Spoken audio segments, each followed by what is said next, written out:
Olá, aqui é o professor Ari e hoje nós vamos fazer uma aula de física, uma aula de estática. Olha só, quando a gente fala de estática, a gente subentende que a gente já conhece movimento uniforme, a gente conhece movimento uniformemente variado, a gente conhece as leis de Newton, certo? Então, todo esse conhecimento anterior a gente tem que ter, certo? Bom, então, o que vem a ser estática, né?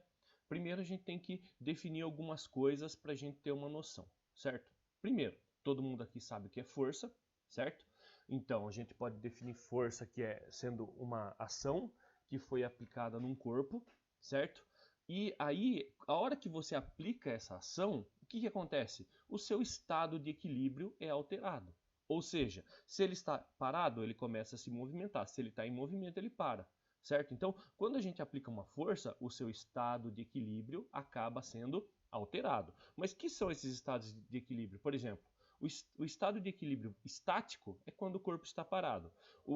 O estado de equilíbrio dinâmico é quando o corpo está em movimento, certo? Então, apliquei uma ação, essa ação é chamada de força, certo? Bom, e aí nós temos algumas forças especiais, como por exemplo a gravidade. A gravidade, ela é uma força de atração. É estritamente atrativa, não existe gravidade repulsiva. Então, essa força de atração faz com que os corpos sejam atraídos um em direção ao outro. No caso, né, do nosso planeta, a Terra atrai a Lua em direção a ela, certo? É como se ela estivesse eternamente caindo no planeta, certo? E por que ela é atraída? Por causa da massa, certo? Porque assim, o corpo de maior massa sempre tem uma maior atração gravitacional sobre o corpo de menor massa, certo? É desse jeito que funciona. Maior a massa, maior o campo gravitacional. E aí, no caso, a Terra exerce uma força de atração sobre a Lua, fazendo com que a Lua gire em torno da Terra, certo? E outra coisa que a gente tem que ter em mente é a diferença entre massa e peso, certo? A gente sabe que a massa é a quantidade de matéria que um corpo possui. E o peso é essa quantidade de matéria multiplicada pelo campo gravitacional, certo? No caso da Terra, a nossa gravidade é de 9,8 metros por segundo ao quadrado, certo? Então, isso a gente tem que tomar cuidado. Se a gente tivesse em outro planeta, que nem eles estão vendo, né, além da Terra, vocês estão vendo Marte, no caso de Marte, a gravidade de lá é bem inferior que o da Terra, ou seja, lá o peso de uma pessoa seria diferente de um peso de uma pessoa aqui, mesmo tendo a mesma massa, certo? Tá?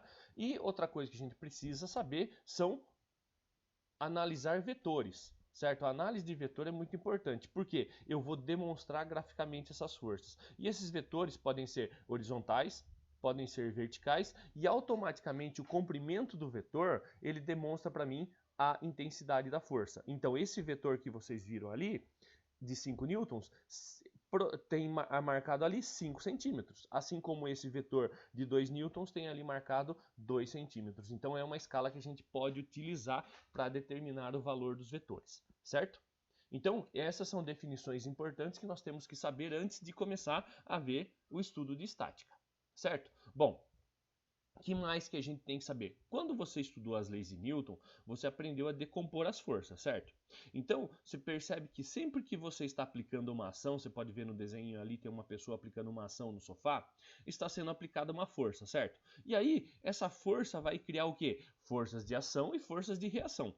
Quais são as forças que estão ali? Bom, se eu for olhar a força vertical para baixo é a força-peso, porque todo corpo tem força-peso, porque a gravidade sempre puxa todos os corpos para baixo, certo? Se tem peso e está encostado no chão, automaticamente o chão nos apresenta uma reação. Qual é a força de reação à força-peso? É a força normal. Se a força-peso é para baixo, a força normal é para cima, certo? E se eu estou aplicando uma força de ação para a direita, automaticamente vai me formar uma força de reação. Essa força de reação é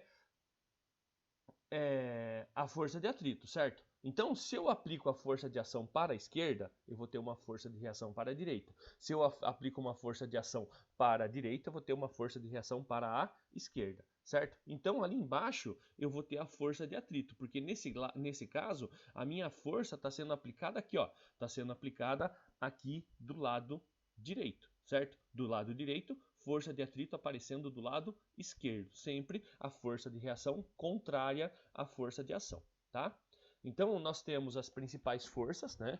Que é a força de ação dada pela letra F, força de tração quando você está puxando alguma coisa, dada pela letra T, força peso dada pela letra P, força normal dada pela letra N. Não confundam o N maiúsculo de normal com N de unidade de Newton, certo? Que nem aqui a gente está vendo aqui, ó, 1 Newton e 5 Newtons, tá vendo? Isso aqui é a unidade, o N aqui é a força, certo? Ele vai sempre antes do cálculo, não depois do número, certo? E a força de atrito, FAT, né, representando força de atrito.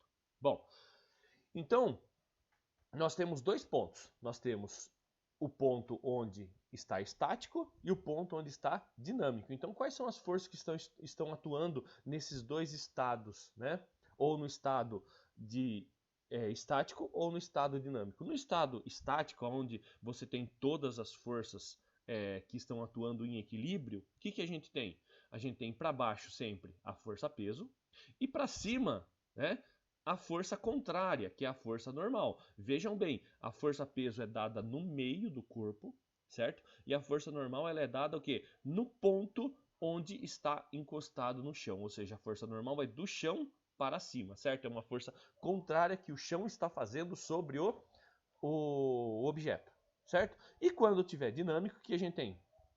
A gente tem a força de ação para a esquerda, certo? Lógico que já está marcado ali, mas o que a gente tem? De novo, a força peso para baixo, a normal para cima, e se eu tenho a força de ação que está indo para a direita, automaticamente minha força de atrito está indo para a esquerda. Então, no caso do dinâmico, eu tenho atuação de pelo menos 4 forças, enquanto no estático eu tenho atuação de 2 forças só, certo? Bom, outra coisa, como a gente está na Terra, a gente imagina o quê? Que a gravidade é 9,8 metros por segundo ao quadrado, mas geralmente a gente arredonda. Então, 1 kg pesa 10 newtons, certo? 1 kg pesa 10 newtons, tá? Bom, agora a gente vai ver algumas coisas muito importantes quando a gente fala de estática, certo? E uma coisa são as máquinas simples. As máquinas simples foram desenvolvidas para facilitar a nossa vida, certo? E aqui nós temos 4 tipos de máquinas simples que nós vamos estudar.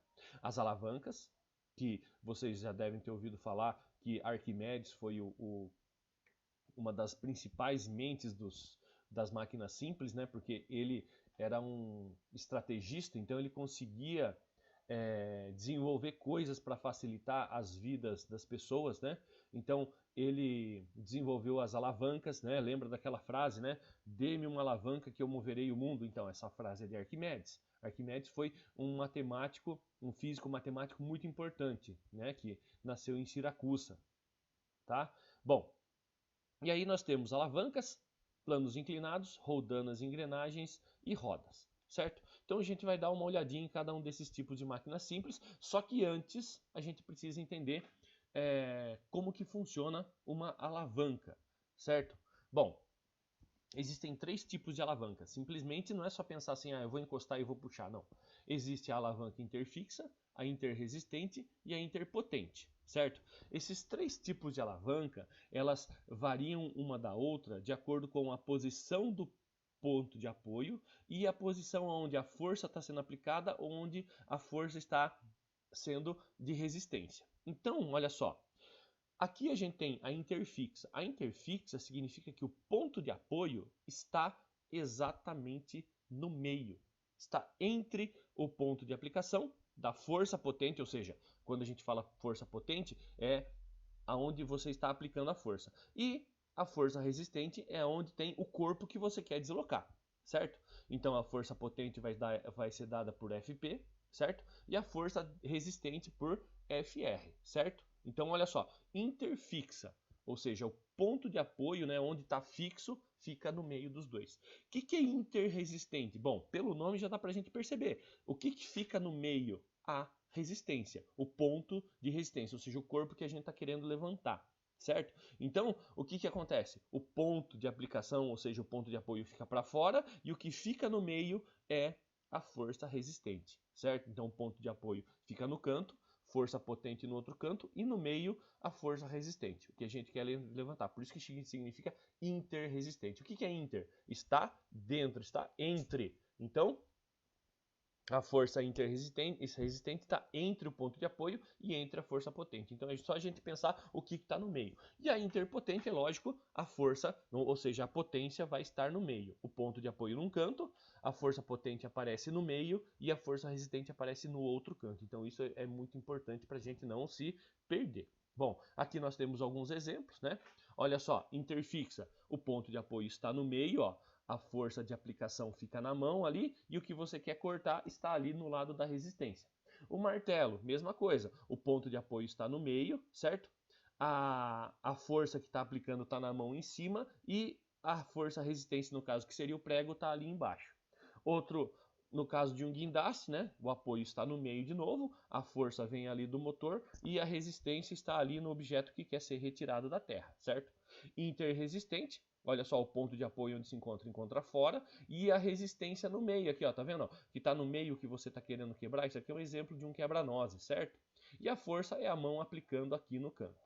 O piruzinho, né, o carrinho de mão, onde o ponto de apoio também está fora, o peso está todo no meio e a pessoa fica segurando aqui. Então, de novo, resistência no meio. O nosso pé, né, aonde o ponto de apoio está na ponta do nosso pé, certo? A força vem aqui do nosso calcanhar e a resistência que está aqui para levantar e mexer o nosso corpo, certo? Aqui, interpotentes, agora o que vem no meio? É a potência, não é mesmo? Ou seja, a força está no meio. No caso, um aparelho para pegar comida, essas coisas, né? Certo? Uma vara de pescar, onde o apoio fica na pessoa, a mão fica no meio e o peixe fica no canto. Então, de novo, a força fica no meio. E por último aqui, no caso, o nosso cotovelo, né? Onde o apoio fica aqui no canto, certo? Não é mesmo? A força está sendo aplicada aqui no meio e a resistência está aqui no peso que a gente está carregando, certo? E aqui alguns exercícios. Letra A, lógico, só pode ser interfixa, né? Porque o ponto de apoio está no meio. O B, o que vocês acham? O ponto de apoio está no canto, não está? Então, onde que você vai aplicar a força? Não vai aplicar no meio a força? Então, a força está no meio, interpotente. O C, o ponto de apoio está aqui. O que você vai fazer? Aonde que você vai aplicar a força? É lógico, a força você vai aplicar lá no canto do outro lado, certo? Então é interresistente, porque a resistência está aqui no meio, aqui é o que você vai ter que cortar, está aqui no meio, certo? A letra D, de novo, o ponto de apoio está no canto. O que está no meio? A resistência está no meio, não está? Olha ali, ó, o que você vai ter que destruir ali. E as mãos no canto. A letra E, fácil demais, né? O ponto de apoio no meio, interfixa. E por último, a letra E, vocês estão vendo ali, ó, o ponto de apoio no canto. O que você acha que vai acontecer aqui? Você vai ter que pôr a sua mão no meio para poder fechar essa pinça, não é isso? Então, interpotente. Muito bem, é isso aí. Então, espero que tenha dado para entender bem como funcionam as alavancas, certo? Bom, agora nós temos os planos inclinados, certo? O que o plano inclinado faz? Ele dá uma vantagem mecânica. O que é dar uma vantagem mecânica? Você vai ter menos esforço, porém você vai ter um deslocamento maior, certo? E aí, planos inclinados, né? Apesar de muita gente não saber, o parafuso é um plano inclinado. Por quê? Porque é nada mais, nada menos que no caso, seria uma rampa, né? Colocada, né, em volta de um cilindro. Essa rampa colocada em volta de um cilindro é nada mais nada menos que um parafuso. Significa que você, lembra, é só você lembrar, o prego, se você dá uma martelada, o que vai acontecer com o prego? Ele vai entrar de uma vez só, certo? Por quê? Porque você aplicou muita força para ter aquele deslocamento. Agora, para você colocar um parafuso, você tem que dar várias voltas para ele fazer o mesmo serviço que o prego, não é mesmo? Só que, nesse caso, você substituiu força, porque você vai fazer muito menos força, mas você vai ter que dar um monte de volta, um monte de deslocamento. Mesma coisa, né? No caso, uma rampa, que facilita, você tem que fazer menos esforço para subir, só que lógico, você tem que aumentar a sua distância, e uma cunha que também, né, é nada mais nada menos que a soma de dois planos inclinados, né? Que aí ela vai entrar e romper, no caso aí, a madeira, tá certo? Bom, uma coisa que vocês precisam lembrar quando vocês estão falando sobre plano inclinado é de decomposição de força, não é mesmo?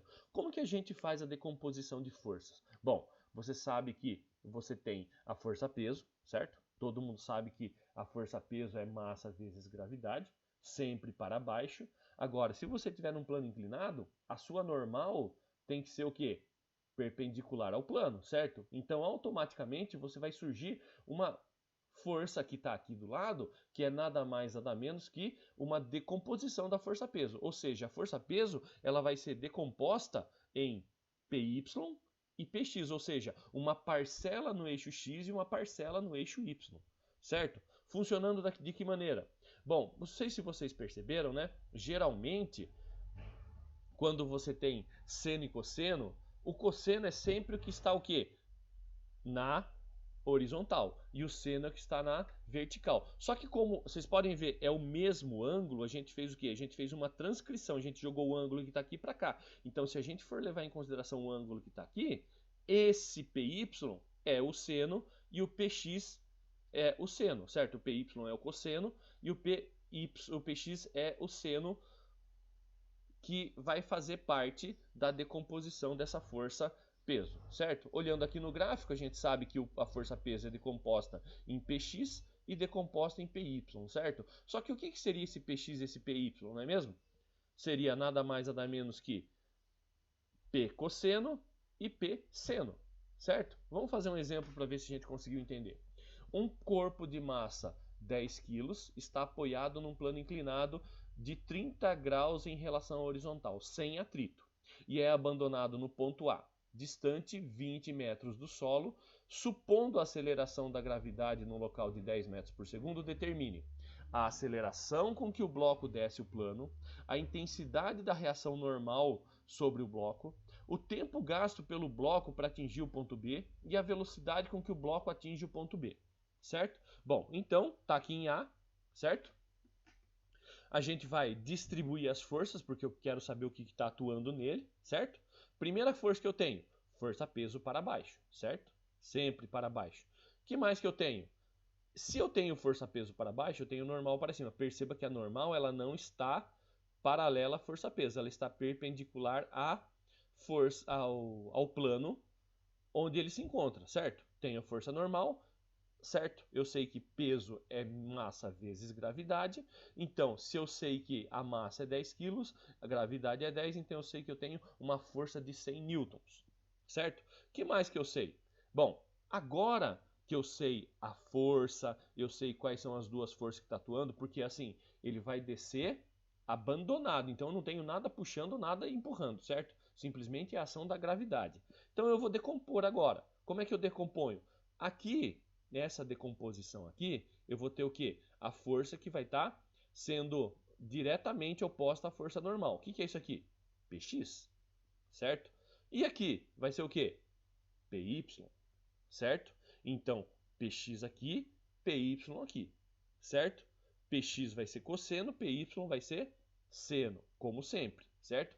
Px cosseno, Py o seno, certo? Então, é só fazer o quê? O 100 que eu tenho aqui, vezes o cosseno do ângulo. E eu sei qual é o ângulo, não sei que é 30 graus, então eu consigo saber o valor do Px e o valor do Py, certo? Então, como que eu faço isso? Primeiro, vou achar a aceleração do bloco. Como que eu acho a aceleração do bloco? Vocês lembram que é só você aplicar aquela formulinha. A aceleração é igual a g seno do ângulo, certo? Bom, a aceleração é 10, o seno do ângulo é seno de 30, todo mundo sabe que seno de 30 é meio, meio vezes 10, então acabei de descobrir a minha aceleração. Minha aceleração é de 10 metros por segundo. Significa que esse bloco vai descer até o ponto B com 5 metros por segundo ao quadrado, certo? B, a intensidade da reação normal. Bom, então eu quero saber qual que é o valor da normal aqui, né? Como é que eu sei o valor da normal? Normal não é igual a Px? Então, se normal é igual a Px, eu sei que Px é P cosseno, então normal é igual a P cosseno. Então, normal é igual a 100 cosseno de 30. Cosseno de 30, quanto que é cosseno de 30? Raiz de 3 sobre 2, certo? Então, eu vou fazer 100 vezes raiz de 3 sobre 2. Corto aqui, vai ficar 50, né? raiz de 3 ou 0,87. 100 vezes 0,87 deu 87 newtons. Então, essa é a força normal. É a força com que o plano está tendo que fazer para manter aquele bloco ali, certo? Qual que é o tempo gasto pelo bloco atingir o ponto B? Bom, para isso eu vou ter que usar o quê? Eu vou ter que usar os nossos conhecimentos de cinemática, certo? Então o que eu sei? Bom, eu sei que a aceleração é de 5 metros por segundo ao quadrado. Eu sei que o meu espaço são de 20 metros, certo? Porque de A até B são 20 metros. Eu sei que a velocidade inicial é zero, porque o corpo foi abandonado. Se ele foi abandonado, velocidade inicial, zero. O que mais que eu sei? Eu sei que o espaço inicial é zero também, porque eu tenho que partir de um ponto de partida, não é isso? E o que eu quero? Eu quero o tempo. Olha só a fórmula que a gente vai ter que usar. A fórmula do sorvetão, né? Espaço igual a espaço inicial mais velocidade inicial vezes tempo, mais aceleração vezes tempo ao quadrado dividido por 2, certo? Fórmula do movimento uniformemente variado. E aí é só trocar o que eu tenho, né? Coloco ali, no lugar do S eu coloco 20, no lugar do S0 eu coloco 0, no lugar de V0 eu coloco 0 também, no lugar de A coloco 5 e vou achar o T. Os que são 0 desaparecem, então sobrou o quê? 20 igual a 5 sobre 2T ao quadrado. A gente sabe que 5 sobre 2 é 2,5. Vou jogar para lá dividindo, certo? Então T ao quadrado é igual a 8, certo? Então tiro da raiz, deu quanto? 2,8 segundos aproximadamente é o tempo que demora para que esse bloco desça toda a rampa, certo? Relativamente rápido, não é mesmo? E qual que é a velocidade com que o bloco atinge o ponto B? Bom, para achar a velocidade, mesma coisa. Eu tenho aceleração, eu tenho espaço, eu tenho velocidade inicial, tenho velocidade final, tenho espaço inicial e agora eu tenho tempo. Que fórmula que eu vou usar? Isso mesmo, a fórmula da velocidade. Velocidade igual a V0 vezes AT. Coloco o que eu sei, V0 é 0, a aceleração é 10, é 5 e o tempo 2,8. É só multiplicar os dois, 14 metros por segundo. Essa é a velocidade com que o bloco atinge o ponto B, ou seja, vai chegar lá embaixo com 14 metros por segundo, certo? Tá? Aqui tem alguns exercícios que eu vou deixar para vocês.